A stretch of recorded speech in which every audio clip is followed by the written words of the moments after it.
Daniel Wright pulled into the circular driveway at 11:45 p.m. The $10 million mansion lit up like a monument to everything he'd achieved. He killed the engine and sat for a moment, running through tomorrow's board meeting in his head. The front door opened with its familiar heavy click. He stepped inside, expecting the usual, the faint scent of chamomile tea, warm light from the living room. Elena curled up on the couch with a book she'd pretend she wasn't too tired to read. Instead, darkness. Complete, absolute darkness. Daniel stood in the foyer, hand still on the doorknob. His heart did something strange. A skip, a stumble. "Elena?" His voice echoed against marble floors. Silence. He flicked the switch. Light flooded the space, making everything look staged. Too clean. Too perfect. Too empty. Daniel moved through the house like a man searching a crime scene. Bedroom, bed made with hospital corners, Elena's side untouched. Bathroom, her toothbrush gone. Medicine cabinet half empty. Kitchen, sink dry, no dishes in the rack. He walked faster now. Studio, her paintings removed, easel folded, paint smell fading. Closet, gaps where her dresses used to hang. Then he saw the dining room. The table was set. 2 plates of food, untouched and cold now. 2 wine glasses. Candles burned down to nothing but wax puddles on the tablecloth. A small card propped against his plate. Daniel picked it up, hands shaking. "Happy 7th anniversary." I waited. He pulled out his phone. March 15th. Their anniversary. He'd forgotten. Again. The small pair of slippers that always sat by the door. Gone, she remembered. He forgot, like always. On the dining table, half hidden under a napkin, lay a larger envelope. Daniel's name in Elena's careful handwriting. The kind she used for important things, not grocery lists. He opened it slowly, like it might explode. "Daniel, I waited for you with all my heart, but I cannot keep waiting if you never walk toward me. This isn't anger. I'm not even sad anymore. I'm just tired. Tired of being alone in a marriage. Tired of convincing myself that next month will be different. Tired of disappearing one day at a time while you don't notice. You didn't do anything wrong in the way people talk about wrong.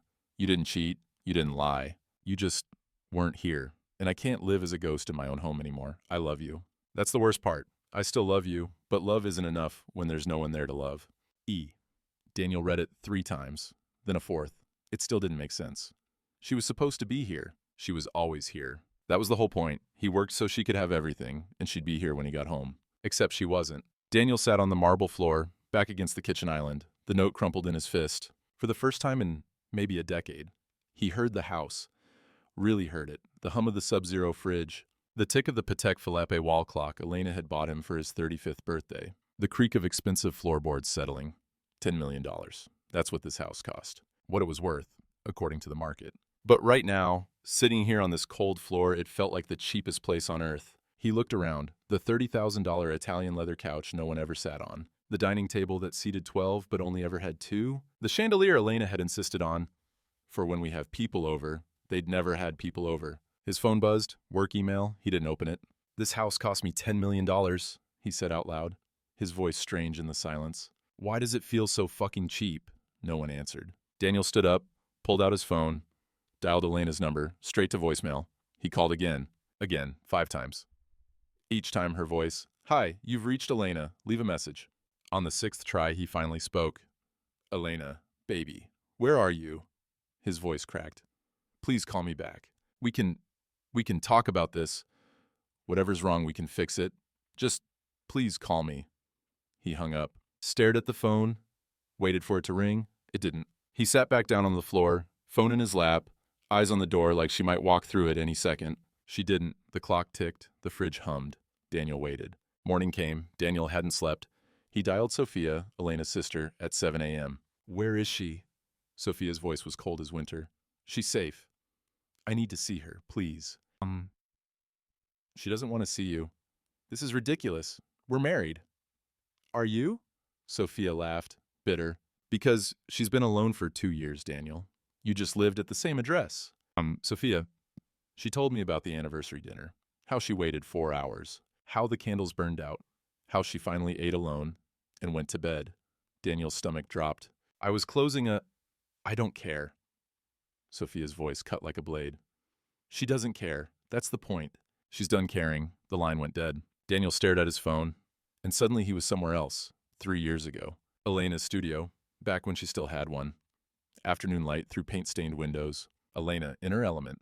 Hair piled up, old NYU sweatshirt covered in acrylics, bare feet on drop cloth. She was painting something abstract, all blues and grays. Daniel had shown up, unannounced, with sandwiches from that deli she liked. "You came," she'd said, lighting up. "Of course I came. I miss my wife." "You saw me this morning." That was 6 hours ago. Ancient history." She'd laughed, really laughed, and kissed paint onto his collar. They'd eaten sandwiches, sitting on the floor, her leaning against him, talking about nothing. The texture of paint, whether blue could be warm, stupid things. "Promise me we'll always do this," she'd said. "Do what?"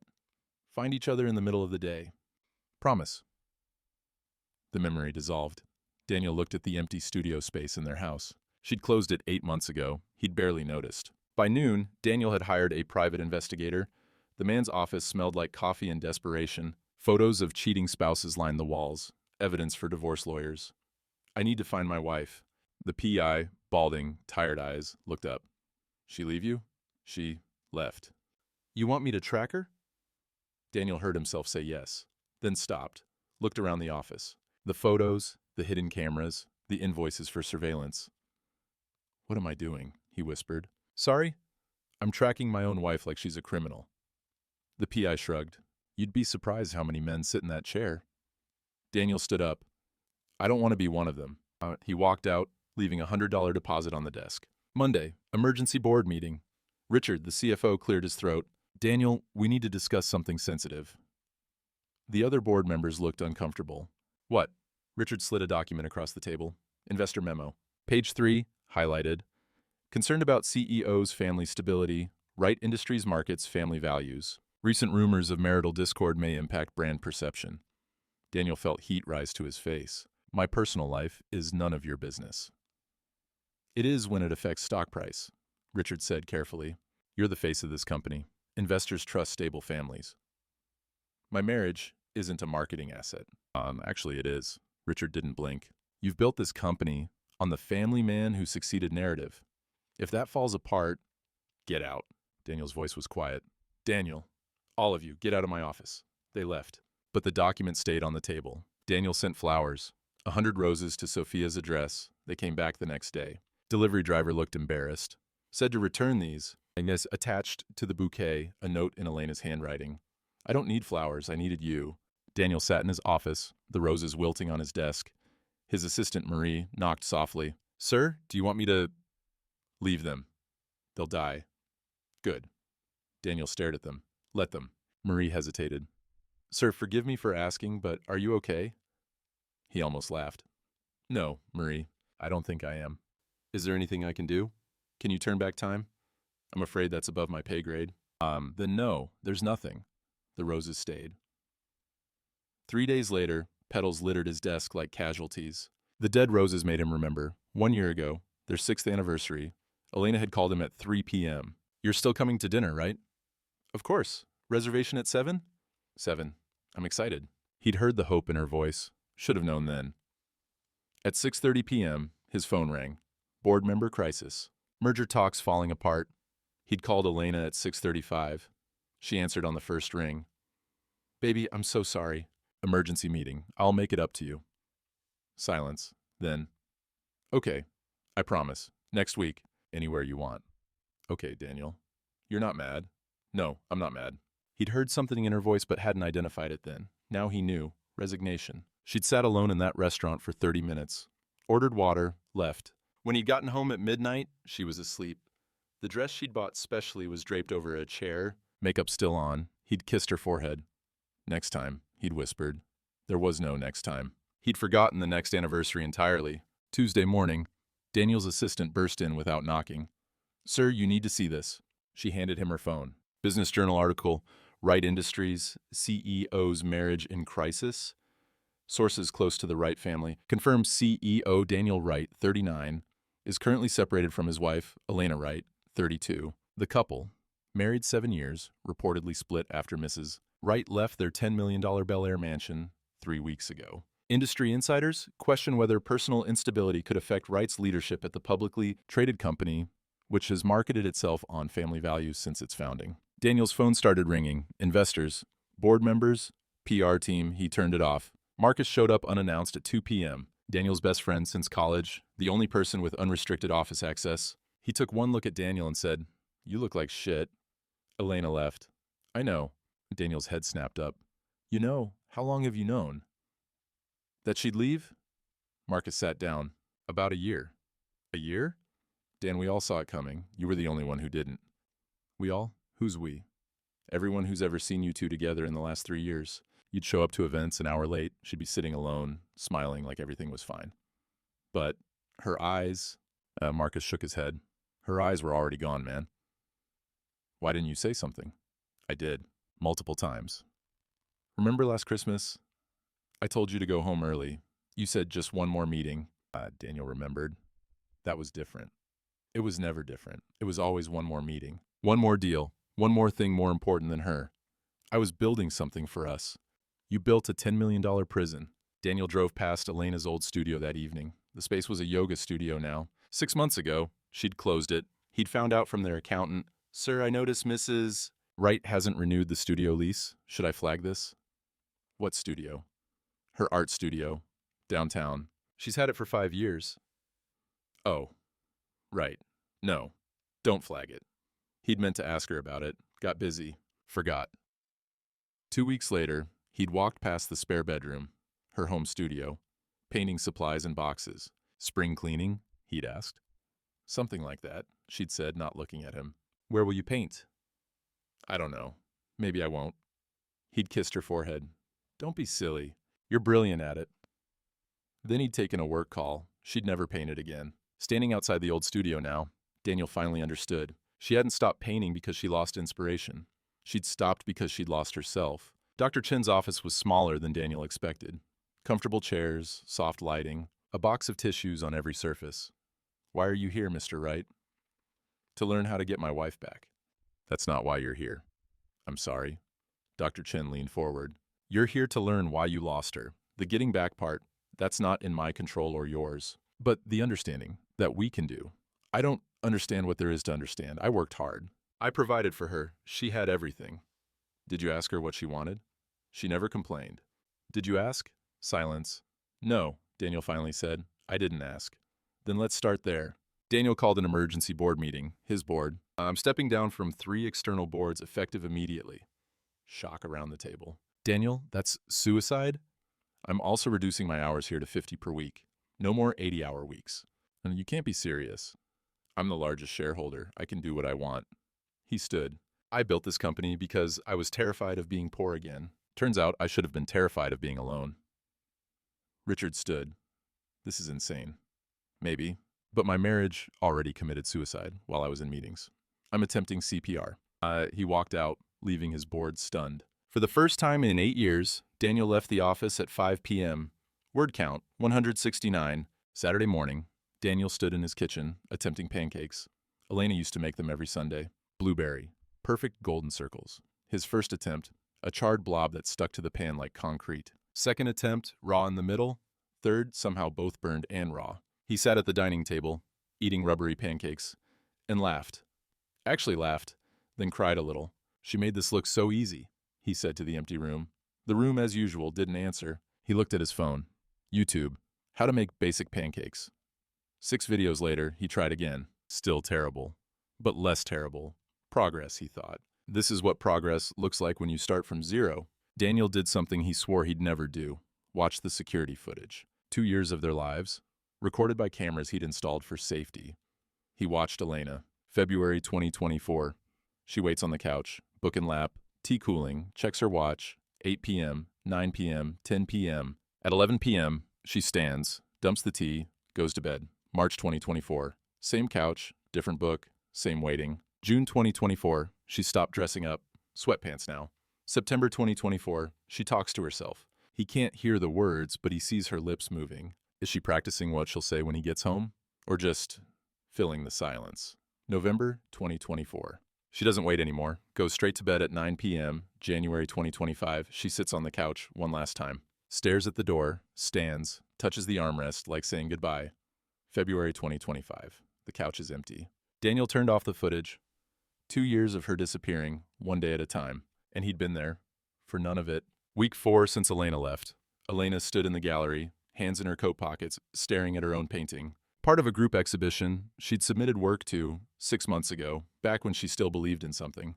The Empty Room series, the placard read. 5 paintings of negative space. Chairs with no one sitting. Tables with one place setting, windows looking out at nothing. Your work is beautiful. Elena turned. A man, mid-30s, kind eyes, architect's aesthetic sense. Thank you. The empty spaces feel lived in, like someone just left. Elena swallowed. Yeah, someone did. I'm James Morrison. He extended a hand. Elena right. They talked about art, negative space, what absence means. For 20 minutes, Elena forgot she was broken. Would you like coffee sometime, just to talk about art? She hesitated. Just as friends. Of course. Thursday? Thursday works. That night, Daniel remembered. 3 months ago, Elena had tried. They were in bed. Daniel on his laptop, answering emails. Daniel, we need to talk. Sure, babe. What's up? I feel like I'm disappearing. He'd looked up briefly. What? You're right here. No. I mean, you don't see me anymore. That's not true. I see you every day. You see me, but you don't notice me. He'd finally closed the laptop. Elena, what's this about? When was my last gallery showing? He'd paused. 6 months ago? 2 years ago. You came for 10 minutes, then left for a call. I had a crisis. You always have a crisis. Her voice was soft, not angry, sad. When's my birthday? October? No, September? November, Daniel. November 15th. Silence. I'm sorry. I'll do better. You always say that. I will this time. Okay. But her voice had said, I don't believe you anymore. He'd gone right back to work. And 2 weeks later, she'd left. Daniel went to Elena's favorite coffee shop, Bluebird Cafe. He'd never been there before. Ordered what the barista recommended. Sat by the window. Waited. She wouldn't come. He knew that. But he sat anyway. 2 p.m., 3 p.m., 4 p.m. Somewhere around 5 p.m., the barista asked, Waiting for someone? Yes. They coming? No. Well, then why stay? Daniel considered. She waited for me for 2 years. I can wait one afternoon. As the barista looked at him, really looked. That's either very romantic or very sad. Can it be both? At 6 p.m., he left. She never came, but he'd waited. That counted for something. Daniel found the box in the closet, shoebox, labeled Daniel. Inside, every note Elena had ever left him. He read them chronologically. A timeline of her love dying. Year 1. Good morning, love. Don't forget your lunch. E. Year 3. Dinner at 7. Miss you. E. Year 5. Happy anniversary. Hope you come home early. Love. E. Year 7. I'm proud of you, even though you'll never read this. The last one, dated 3 months ago. I miss you, even when you're home. Daniel closed the box. Elena had been screaming in whispers for years, and he'd been deaf. Week 6, Sunday morning. Daniel at the farmer's market, a place Elena used to beg him to visit. He'd always been too busy. Now he wandered between vegetable stalls, pretending to know what he was looking for. Then he saw her, Elena, by the flower stand, laughing, and next to her, the man from the gallery, James, holding a basket, looking comfortable, looking like he belonged next to her. Daniel's world tilted. They were easy together. The way she touched James's arm to point at something, the way he leaned in to hear her better, the way Daniel used to be, once. He ducked behind a vegetable stand, heart hammering. 3 coffees, maybe more. How long has this been happening? And why does it hurt when I have no right to be hurt? Daniel called Marcus from his car. She's with someone else. Already? Marcus sounded genuinely surprised. They looked happy. What did you expect, man? You left her alone for 2 years. I know, but I thought I had more time. Time for what? To decide if you wanted her back? The words stung because they were true. I don't know what to do. Yes, you do. You just don't want to do it. What's that? Let her be happy. Even if it's not with you. Daniel's chest hurt. I can't. Then fight for her. But actually fight. Don't just throw money at it, show up, mean it. What if it's too late? Then it's too late. But at least you'll know you tried. Daniel couldn't sleep. 2 a.m., apartment too quiet. He typed and deleted 15 drafts. Draft 1. I saw you today. Who is he? Too possessive. Deleted.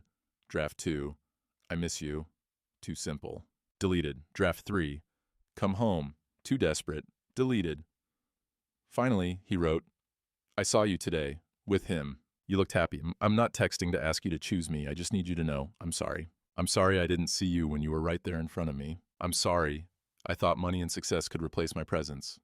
I'm sorry I made you feel alone. You deserved so much better. And if he gives you that, I'm happy for you, even if it kills me. He sent it before he could overthink. Elena read it at 3 a.m., typed and deleted 5 responses. Finally, thank you for saying that. Not come home, not I forgive you, just thank you. It was something. It was more than he deserved. Next morning, Elena texted first. Coffee? Tuesday, 2 p.m.? Daniel stared at the message for 10 minutes, terrified it would disappear. Yes, anywhere, anytime. Bluebird Cafe, 30 minutes only. I'll be there. He set 17 alarms for Tuesday, cleared his entire schedule, left work at noon, arrived at the cafe at 1:45 p.m., 15 minutes early, sat by the window, waited. The barista recognized him. She coming this time? Yes. You sure? I hope so. At 2 p.m. exactly, Elena walked through the door. Daniel stood without meaning to, sat back down, stood again. Smooth, he thought, real smooth. Elena sat across from him. 3 feet felt like 3 miles. Hi. Hi. Silence. 10 seconds. 20. How have you been? Elena finally asked. Lost. The house feels empty. Elena's expression hardened. The house is empty. $10 million of empty. You just had expensive furniture to prove otherwise. Daniel winced. Ouch. You wanted to talk. I'm talking, honestly. Fair enough. I deserve that. More silence. Elena stirred her coffee. Daniel didn't touch his. I saw your text, she said quietly. The one at 2 a.m. I meant every word. I know you did. That's what made it hard to read. Elena, let me finish. For 2 years, I wanted you to notice, to care, to choose me. And now that I'm gone, you suddenly do. I was blind. You were comfortable. There's a difference. Daniel had no answer. She was right. After 30 minutes exactly, Elena stood. Can I see you again? He asked. I don't know if that's a good idea. 1 coffee a week. That's all I'm asking. Long pause. Elena's hand on her purse, eyes tired. Tuesdays, 2 p.m., 30 minutes. She left. Daniel stayed, hands shaking around an empty cup. Week 7, Tuesday, 2 p.m. Same table, same order. How's work? Elena asked. I quit 2 boards. But her coffee cup stopped halfway to her mouth. You did? Yeah. Turns out I don't need to be on every board to feel important. What made you realize that? You did, when you left. Elena looked at him, really looked. That must have been hard. You loved those positions. I loved the idea of them. Turns out I was just collecting achievements, like they'd add up to something. Did they? They added up to an empty house and a wife who left, so no. Small smile from Elena. First real one. Your coffee's getting cold, she said. I know. I'm savoring the moment. It's just coffee, Daniel. No, he said. It's not. Week 8. Thursday evening. Daniel had signed up for a cooking class. Basics for bachelors. Elena walked in 10 minutes late and froze. You're stalking me now? What? No. I signed up 2 weeks ago. So did I. Sophia told me you joined. They stared at each other. The instructor clapped her hands. All right, everyone, pair up. Couples formed. Daniel and Elena were the only ones left. Elena sighed. I guess we're partners. I'll try not to burn anything. That's a low bar. They were assigned pasta from scratch. Daniel immediately botched it. You're supposed to make a well in the flour, not a whatever that is. It's a well. It's a crater. Elena reached over, fixed it, muscle memory from years of cooking for him. How are you this bad at cooking? You negotiate billion-dollar mergers. Mergers don't burn if you look away. Pasta does. Fair point. Elena almost smiled. Water doesn't negotiate. Neither did I. That was the problem. Daniel stopped chopping. Elena, too much? Too soon? No, it's perfect. You're right. Their pasta was terrible. But they laughed. Actually laughed. Week 9, Saturday, Elena's small exhibition. Daniel showed up uninvited. James was there supporting her. They stood together, looking at a painting. The waiting room, all blues and grays. Daniel watched from across the gallery. A stranger approached him. You like her work? I love it. And this whole series is about absence, waiting for something that never comes. I know. Heartbreaking, isn't it? Yeah, Daniel said, throat tight. It is. He watched Elena laugh at something James said, watched James touch her elbow, gentle and attentive. He's there for her opening. I never once came to her studio unless I needed something. Daniel left without saying hello. Week 10, Tuesday 2 p.m. Elena broke the silence first. Why now, Daniel? Why are you trying now? Because I didn't know how to try when you were there. Oh, that doesn't make sense. I thought I was already doing enough. I thought providing was the same as loving. Elena's jaw tightened. You were doing enough for a business partner, not for a wife. I know that now. 2 years too late. I know that too. She stirred her coffee, eyes down. Did you even miss me? Or did you just miss having someone waiting when you got home? The question landed like a punch. At first, Daniel said, I don't know, but now I miss you. The way you hum when you paint, the way you rearrange books by color, the way you leave notes everywhere. Elena's eyes glistened. You notice that? Not enough. Never enough. But I'm noticing now. Week 11, Tuesday, 1:45 p.m. Daniel was driving to their coffee when his phone rang. Richard, CFO. Daniel, crisis. The Meridian merger is falling apart. We need you on a conference call in 10 minutes. I have a meeting. This is a $100 million deal. Daniel looked at the clock. 1:50 p.m. Old Daniel would cancel, would choose work. New Daniel promised to show up, but his hands were already pulling over, already dialing into the conference. Reschedule my 2 p.m. to 3. He called Elena. It went to voicemail. Elena, I'm so sorry. Emergency at work. I'll explain. She called back immediately. Don't. Elena, I waited for you. Again, I'm done waiting. Click.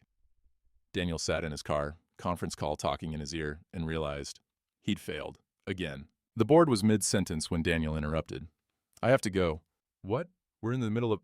I have to go. Now. Daniel, this is $100 million.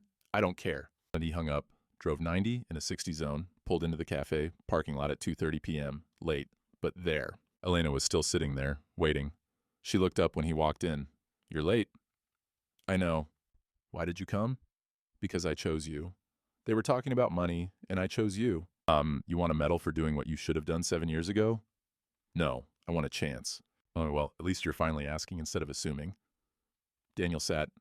I'm 30 minutes late. I failed. But I'm here. Elena's hand crossed the table, touched his. It counts for everything. They talked for an hour, then 2, about nothing important. Books, weather, the terrible pasta they'd made. At some point, Elena looked at her watch. It's been 90 minutes. I know. Our rule was 30. Do you want to leave? She didn't answer, didn't stand up. Tell me something true, she said instead. Like what? Anything. Something you've never said. Daniel thought, I'm terrified. Of what? That I'll never be enough. That you'll realize I'm the same man who forgot anniversaries and missed dinners. That trying isn't the same as succeeding. Elena's expression softened. Daniel. And I'm terrified that even if I change everything, it still won't matter, because I can't take back the years I wasted. No, Elena said quietly. You can't. But you can stop wasting the days you have left. They sat in silence, comfortable now. At 4 p.m., Elena finally stood. I should go. Same time next week? Yes. Not maybe. Not, I don't know. Yes. Tuesday, week 12, Daniel woke to 17 missed calls. Business Journal, headline. Wright CEO's estranged wife moves on. New man in Elena Wright's life? Photos of Elena and James at a cafe, laughing, close. The article was brutal. Sources suggest Elena Wright, 32, has found comfort with architect James Morrison, 35, following her separation from CEO husband Daniel Wright. Insiders question whether Wright's personal instability affects his leadership. Daniel's phone rang. Board. PR team. Investors. Stock had dropped 3% at opening bell. His marriage was a liability now. Elena called. First time she'd initiated in weeks. Did you see it? Yes. They're making me look like I had an affair. James is just a friend. I know. Well, you know, you're not angry. I'm angry they invaded your privacy. I'm not angry at you. Silence on the line. Elena, you have every right to move on. I left you emotionally years ago. You're just making it official. I'm not... She stopped. I'm not moving on. I'm just existing, trying to remember who I am when I'm not waiting. And James? Reminds me I can have conversations that don't hurt. Daniel's chest ached. Good. You deserve that. Why are you being so understanding? Because I'm 2 years too late to be jealous. I lost the right when I stopped showing up. Elena's breath hitched. Daniel, but for what it's worth, I am jealous. I'm furious. Not at you, at myself. The article is going to hurt you. I don't care. Your company. I don't care, Elena. Let it all burn, if it means you're okay. Friday, week 12. Daniel went to Riverside Park, the place he and Elena used to walk on Sunday mornings, before he started working Sundays. He bought stale bread from a vendor, sat on a bench, threw pieces to ducks. An old man sat next to him. Rough day, rough decade. Woman trouble? How'd you know? Only thing that makes a man feed ducks at 2 p.m. on a Friday. That or unemployment. Daniel laughed bitterly. Maybe both soon. She worth fighting for? Yes. Then fight. But do it for you, not her. Otherwise you'll resent her when it gets hard. How do you know? The old man smiled sadly. Lost my wife 40 years ago. Not to death. To my own stupidity. Never got her back. Don't be me, son. He stood, tipped his hat, left. Daniel sat alone, watching ripples in the pond. I can't control the media. Can't control the board. Can only control what I say next. Monday, week 13. Emergency board meeting. Daniel, we need damage control. PR suggests denying the separation. Say it's tabloid lies. No. Excuse me? I'm not lying. I'll make a statement, but I'm telling the truth. That's insane. You'll tank the stock. Then it tanks. Schedule a press conference for tomorrow.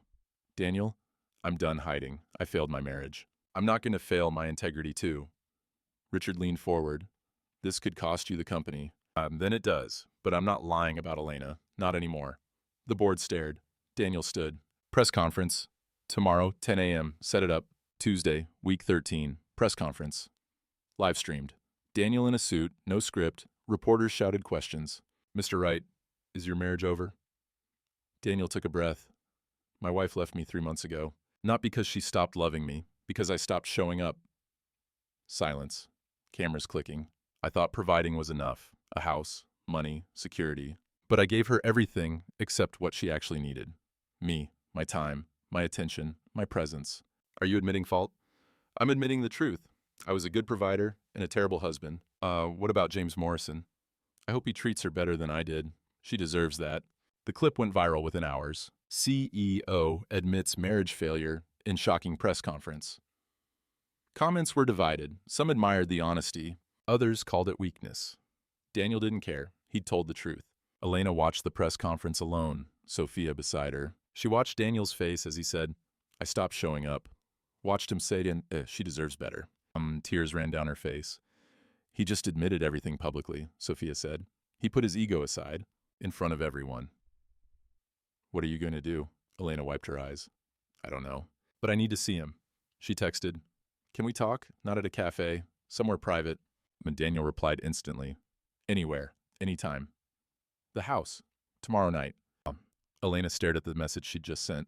The house. Home. Was it still home? Only one way to find out. Elena walked into the mansion for the first time in 4 months. The door was unlocked, waiting for her. Everything was different. The kitchen, actually used now. Dishes in the sink. Half-burned attempt at cooking on the stove. Her paintings hung in the hallway. The ones he'd had in storage. In his office. The note she'd left, framed on his desk. She touched the glass. You framed it? Daniel appeared in the doorway. It's the most important thing anyone ever said to me. Daniel, I don't know if I can do this. Then don't. I'm not asking you to decide anything. I just wanted you to see, I'm trying. Elena looked around. At the evidence of his attempts. The cookbook on the counter. The calendar with coffee with E written every Tuesday. You're really trying. I am, but I'm also terrified it won't be enough. They sat on the couch, the one where she used to wait. I need to tell you something, Elena said. Okay. I wasn't perfect either. Elena, no, let me finish. I let myself disappear. I never fought back. I just suffered quietly and expected you to read my mind. You shouldn't have had to fight for basic attention. Maybe not, but I should have said something. Explicitly, not just hints. Daniel shook his head. I trained you to be quiet. Every time you tried to talk, I was busy. You learned. Your feelings were a burden. They felt like a burden. They weren't. God, they weren't. Elena's voice cracked. We both failed this marriage, Daniel. You were absent, but I was silent. We did this together. Can I ask you something? Elena said. Anything. You're still CEO. How is that sustainable? Won't you just fall back into old patterns? I restructured everything. How? Delegated 40% to my COO. Hard stop at 6 p.m. unless genuine emergency, and I get to define emergency. Weekends off. Board wanted me to quit. I refused, but I changed how I work. Mary, can you actually do that? I'm the largest shareholder. They can't fire me. And if the stock drops because I work 50 hours instead of 80, then it drops. Elena stared. You chose yourself over the company? I chose us, or the possibility of us. Or Daniel, there might not be an us. I know, but I had to try anyway. Silence. Doctor, Chent, my therapist, she said something. She asked, did you create a space where Elena felt safe to tell you the truth? And I realized, No, I didn't. I was always stressed, always busy. You learned to be quiet. I did, Elena whispered. That's on me. I'm so sorry. Do you remember a year ago? Elena asked. You missed a dinner I'd cooked for 3 hours? I remember. I almost yelled at you. I opened my mouth. The words were there. Why don't you care? Why am I not enough? Daniel's chest hurt. Why didn't you?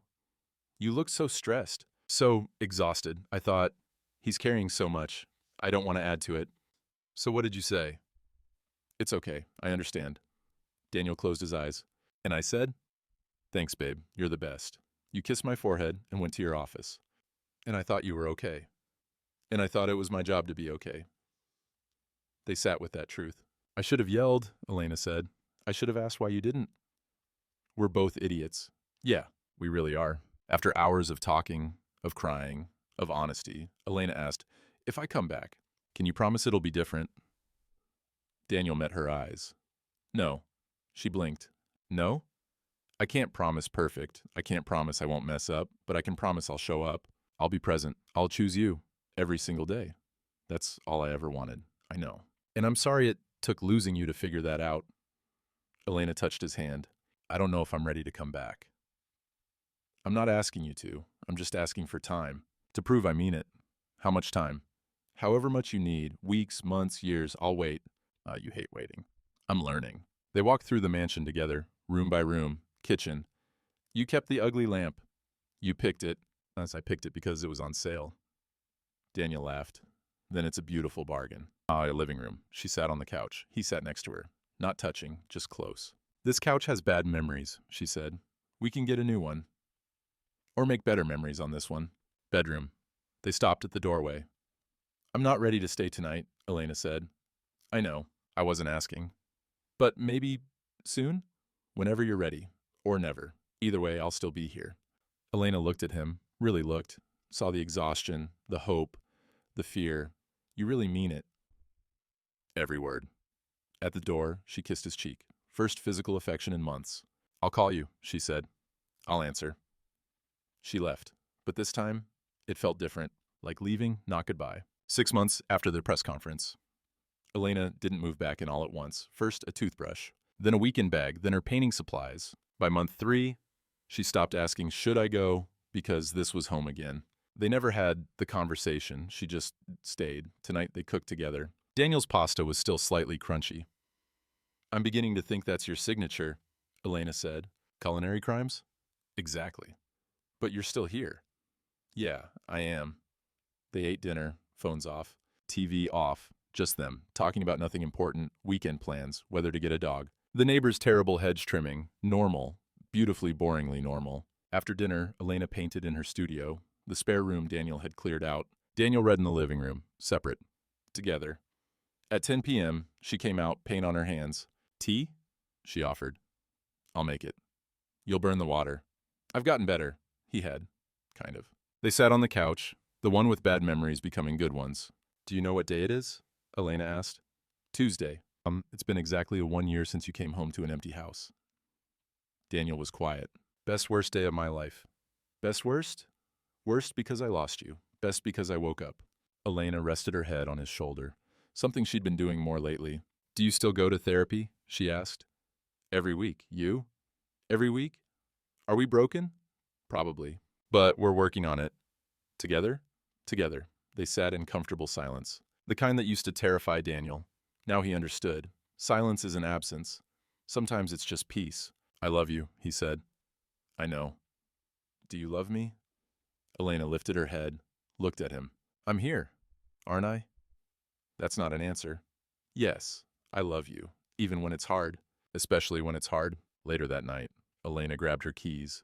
Going to the studio? Daniel asked. Yeah, evening session. Will you come back tonight? Elena smiled. I literally live here now. I know, I just like hearing you say you'll come back. She kissed him. I'll always come back, as long as you're here when I do. She left. Daniel didn't clean the kitchen perfectly. Didn't check his email, didn't work. He read a book, waited for her, content. 2 hours later, her car pulled in, lights still on inside. Daniel waiting, but this time it was a choice, not a habit.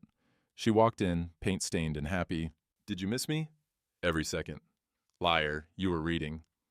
I can multitask, read and miss you. She threw her jacket on the chair, the one he used to hate mess on. Now he didn't care. Come to bed, she said. In a minute. Let me lock up. Daniel? Yeah? Thank you. For what? For learning to wait. The mansion was still worth $10 million, but now it was priceless. A small thought to sit with.